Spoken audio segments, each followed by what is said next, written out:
الحمد للہ وحدہ والصلاة والسلام علی من لا نبی بعدہ۔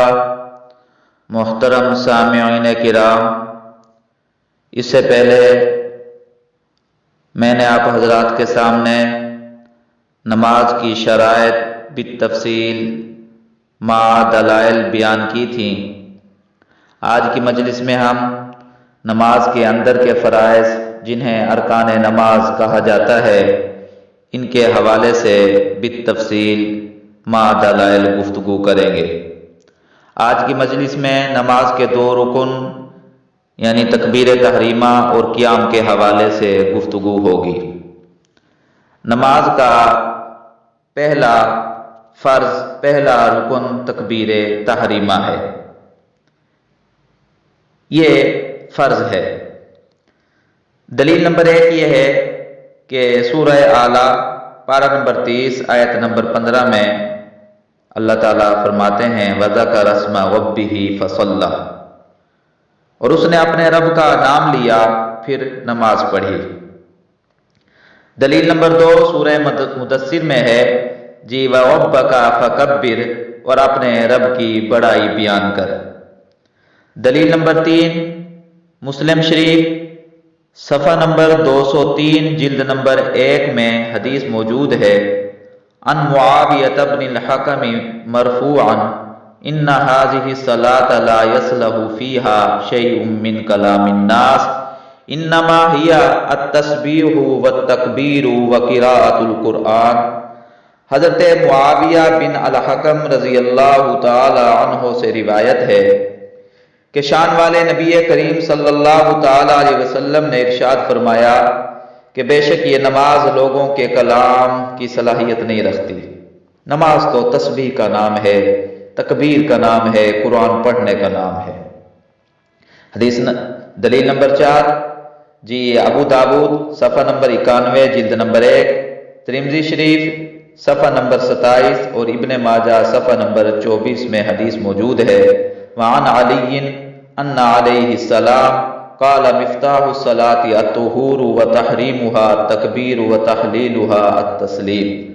حضرت علی رضی اللہ تعالی عنہ سے روایت ہے کہ شان والے نبی کریم صلی اللہ تعالی علیہ وسلم نے فرمایا نماز کی چابی طہارت ہے، اور اس کا تحریمہ تکبیر ہے، اور اس سے باہر نکلنا سلام سے ہے۔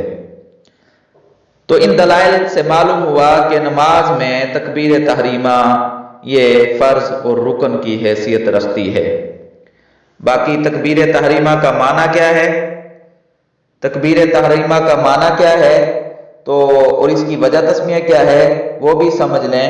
تحریم کا معنی ہے جعل الشیء محرما، کہ کسی شے کو حرام قرار دینا، اور اس کی وجہ تسمیہ یہ ہے تکبیر تحریمہ کو جی تکبیر تحریمہ اس لیے کہتے ہیں کہ یہ تکبیر بھی کہہ کر نمازی اپنے اوپر وہ تمام چیزیں حرام کر لیتا ہے جو اس سے پہلے اس کے لیے حلال تھی، مثلا کھانا پینا بولنا یہ پہلے حلال تھا، لیکن اس نے تکبیر تحریمہ کہہ کر یہ چیزیں اپنے اوپر حرام کر لی ہیں۔ نماز کا دوسرا فرض، دوسرا رکن ہے قیام۔ نماز میں کھڑا ہونا یہ فرض ہے۔ دلیل نمبر 1 سورہ بقرہ پارہ نمبر 2 آیت نمبر 238 میں اللہ رب العزت ارشاد فرماتے ہیں وَقُومُوا لِلَّهِ قَانِتِينَ، اللہ کے لیے کھڑے ہو جاؤ عاجزی کرتے ہوئے، خشوع و خضوع کرتے ہوئے۔ جی تو نماز میں خشوع و خضوع سے کھڑے ہونے کا حکم ہے، اور یہ کھڑا ہونا جی یہ نماز میں فرض ہے، نماز کے علاوہ میں یہ فرض نہیں ہے۔ دلیل نمبر 2 بخاری شریف صفحہ نمبر 150 جلد نمبر 1، مسند احمد صفحہ نمبر 426 جلد نمبر 4 میں حدیث موجود ہے، عن عمران بن حسین رضی اللہ عنہ قال انه علیہ السلام قال صل قائما فإن لم تستطع فقاعدا فإن لم تستطع فعلى جنب۔ حضرت عمران بن حسین رضی اللہ تعالیٰ عنہ سے روایت ہے کہ شان والے نبی کریم صلی اللہ تعالیٰ علیہ وسلم نے فرمایا کھڑے ہو کر نماز پڑھو، اگر تمہاری طاقت نہ ہو تو پھر بیٹھ کر پڑھو۔ اگر اس کی طاقت بھی نہ ہو تو پھر کروٹ کے بل لیٹ کر پڑھو۔ قیام کے حوالے سے آگے چند مسائل ہیں جو میں ذکر کرنا ضروری سمجھوں گا۔ مسئلہ نمبر 1 یہ ہے کہ بیمار اور بوڑھا آدمی مسجد تک جائے اور جانے کی وجہ سے اس کا سانس پھول جائے اور پھر وہ کھڑے ہو کر نماز پڑھنے پر قادر نہ ہو، تو ایسے آدمیوں کو گھر پر ہی کھڑے ہو کر نماز پڑھ لینی چاہیے، کیونکہ مسجد میں جانے کی وجہ سے وہ ایک فرض سے محروم ہو جائیں گے، قیام سے، تو اس لیے گھر میں رہ کر پڑھیں گے تو فرض کی ادائیگی کر سکیں گے، تو اس لیے ایسے لوگوں کو گھر میں کھڑے ہو کر نماز پڑھنی چاہیے۔ مسئلہ نمبر 2 یہ ہے کہ اگر امام رکوع میں ہو تو مقتدی کھڑے ہونے کی حالت میں تکبیر تحریمہ کہہ کر رکوع میں چلا جائے۔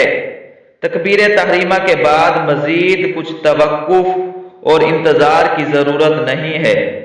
تکبیر تحریمہ کے بعد رکوع کی حد تک پہنچنے میں جس قدر قیام پایا گیا ہے وہ فرضیت کی ادائیگی کے لیے کافی ہے۔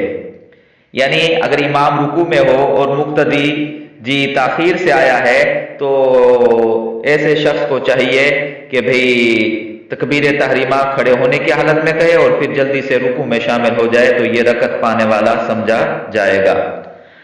مسئلہ نمبر 3، ایک پاؤں پر کھڑا ہونا، دوسرے کو اوپر اٹھا لینا بلا عذر مکروہ تحریمی ہے۔ مسئلہ نمبر 4، 3 عذر ایسے ہیں جن میں بیٹھ کر نماز پڑھنی جائز ہے۔ نمبر 1 بیماری، نمبر 2 بہت زیادہ بڑھاپا، اور نمبر 3 برہنہ ہونے کی حالت، کپڑے وغیرہ نہ ہونے کی وجہ سے۔ دلیل ابو داود صفحہ نمبر 137، بخاری شریف صفحہ نمبر 150 جلد نمبر 1، ترمذی صفحہ 80، ابن ماجہ صفحہ 86 پر حدیث موجود ہے، لیکن حدیث کے الفاظ ابو داود شریف سے نقل کیے جا رہے ہیں کہ عن عمران بن حسین قال کان بی الناسور فسألت النبی صلی اللہ علیہ وسلم فقال صل قائما فإن لم تستطع فقاعدا۔ حضرت عمران بن حسین رضی اللہ تعالیٰ عنہ کہتے ہیں میں ناسور کی بیماری میں مبتلا تھا، تو میں نے شان والے نبی کریم صلی اللہ تعالیٰ علیہ وسلم سے سوال کیا تو آپ نے فرمایا کہ کھڑے ہو کر نماز پڑھو، اگر کھڑے ہو کر پڑھنے کی طاقت نہ ہو تو پھر بیٹھ کر پڑھو۔ اسی طرح دارقطنی صفحہ نمبر 42 جلد نمبر 2 میں حدیث موجود ہے، عن علی بن ابی طالب عن النبی صلی اللہ علیہ وسلم قال يصلي المریض قائما ان استطاع فإن لم يستطع صلى قاعدا۔ حضرت علی رضی اللہ تعالیٰ عنہ سے روایت ہے کہ شان والے نبی کریم صلی اللہ تعالیٰ علیہ وسلم نے فرمایا کہ مریض کھڑے ہو کر نماز پڑھے اگر وہ طاقت رکھتا ہو، اور اگر کھڑے ہونے کی طاقت نہ ہو تو پھر بیٹھ کر نماز پڑھے۔ مصنف عبدالرزاق صفحہ نمبر 584 جلد نمبر 2 میں حدیث موجود ہے، عن ابن عباس رضی اللہ تعالی عنہما والذی یصلی عریانا یصلی جالسا۔ حضرت ابن عباس رضی اللہ تعالیٰ عنہ سے روایت ہے کہ جو شخص برہنہ نماز پڑھتا ہے تو وہ بیٹھ کر نماز پڑھے، کیونکہ اس حالت میں ستر عورت رہے گا، کھڑے ہونے کی حالت میں ستر عورت نہیں ہو سکے گا، تو برہنہ شخص کے لیے یہ ہے کہ وہ بیٹھ کر نماز پڑھے۔ مسئلہ نمبر 5، وطر، فرض کی تو بات کر دی میں نے، فرض، وطر، فجر کی سنت اور منت کی نماز، نظر کی نماز ہیں ان میں کھڑا ہونا فرض ہے، ان کو کھڑے ہو کر پڑھنا چاہیے۔ مسئلہ نمبر 6، نفل نماز میں قیام فرض نہیں، البتہ بلا عذر کہ جو نفل بیٹھ کر پڑھتا ہے اس کو ثواب ادا ہوگا۔ دلیل نمبر 1، عن مسند احمد صفحہ 61 جلد نمبر 6 میں حدیث موجود ہے، عن عائشہ رضی اللہ عنہا ان رسول اللہ صلی اللہ علیہ وسلم قال صلاة القاعد علی النصف من صلاة القائم۔ المومنین عائشہ صدیقہ رضی اللہ تعالی عنہا سے روایت ہے کہ شان والے نبی کریم صلی اللہ تعالی علیہ وسلم نے فرمایا، بیٹھ کر پڑھنے والے کی نماز کا ثواب کھڑے ہو کر پڑھنے والے سے آدھا ہوتا ہے، نصف ہوتا ہے۔ دلیل نمبر 2، مسلم شریف صفحہ نمبر 252 جلد نمبر 1، مسند احمد صفحہ نمبر 30 جلد نمبر 6 میں حدیث موجود ہے۔ عن عبداللہ بن شقیق قال سألت عائشة رضی اللہ عنہا عن صلاة رسول اللہ صلی اللہ علیہ وسلم من التطوع فقالت وكان يصلي ليلا طويلا قائما وليلا طويلا جالسا۔ حضرت عبداللہ بن شقیق رحمہ اللہ تعالی کہتے ہیں کہ میں نے ام المومنین حضرت عائشہ صدیقہ رضی اللہ تعالی عنہا سے پوچھا، کیا شان والے نبی کریم صلی اللہ علیہ وسلم کی نفل نماز کے بارے میں پوچھا، تو ام المومنین نے کہا کہ بعض دفعہ شان والے نبی کریم صلی اللہ علیہ وسلم کافی دیر تک رات کو کھڑے ہو کر نماز پڑھتے تھے اور کبھی کبھی کافی دیر تک بیٹھ کر نماز پڑھتے تھے۔ دلیل نمبر 3، مسلم شریف صفحہ نمبر 253 جلد نمبر 1 میں حدیث موجود ہے۔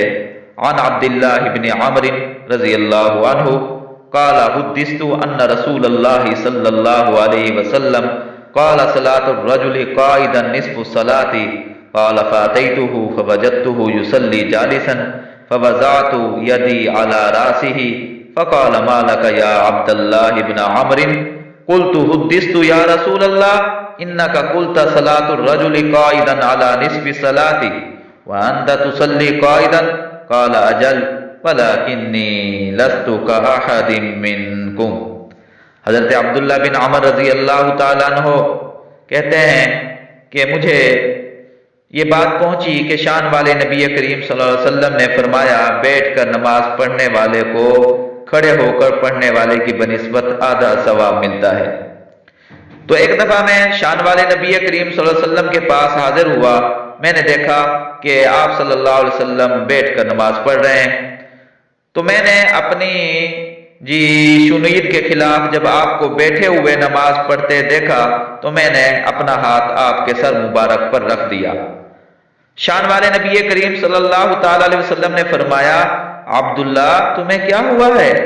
تو میں نے عرض کیا، حضرت میں نے اس طرح سنا تھا کہ آپ فرماتے ہیں کہ بیٹھ کر نماز پڑھنے سے آدھا ثواب ملتا ہے۔ تو شان والے نبی کریم صلی اللہ علیہ وسلم نے فرمایا، ہاں مسئلہ تو ایسا ہی ہے، لیکن لستو کأحد منکم، لیکن میں تم جیسا نہیں ہوں، میری خصوصیت یہ ہے کہ مجھے بیٹھ کر پڑھنے سے بھی پورا ثواب ملتا ہے، میں تمہاری طرح نہیں ہوں۔ مسئلہ نمبر 7، قیام، رکوع، سجود، یہ 3 ایسے فرائض اور ارکان ہیں جو ہر رکعت میں ضروری ہیں۔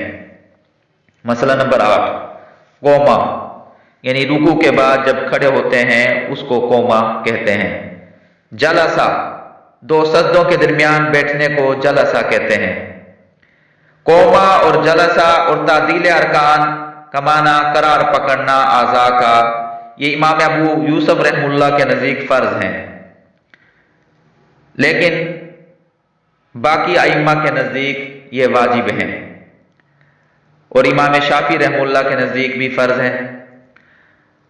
لیکن ہمارے ہاں یہاں غفلت پائی جاتی ہے کہ رکوع سے تھوڑا سا اٹھے سیدھے نہیں کھڑے ہوتے، حالانکہ قوما میں اطمینان اور اعتدال کے ساتھ اتنی دیر سیدھا کھڑا ہونا جتنی دیر ایک بار سبحان اللہ کہنے میں لگتی ہے، یہ واجب ہے۔ اسی طرح 2 جلسوں کے درمیان اس طرح اطمینان اور اعتدال سے بیٹھنا جتنی دیر میں ایک تسبیح پڑھی جاتی ہے سبحان اللہ کہنے کی مقدار، یہ بیٹھنا واجب ہے۔ اس میں اکثر لوگ کمی کوتاہی کرتے ہیں اور اس کا خیال رکھنا چاہیے۔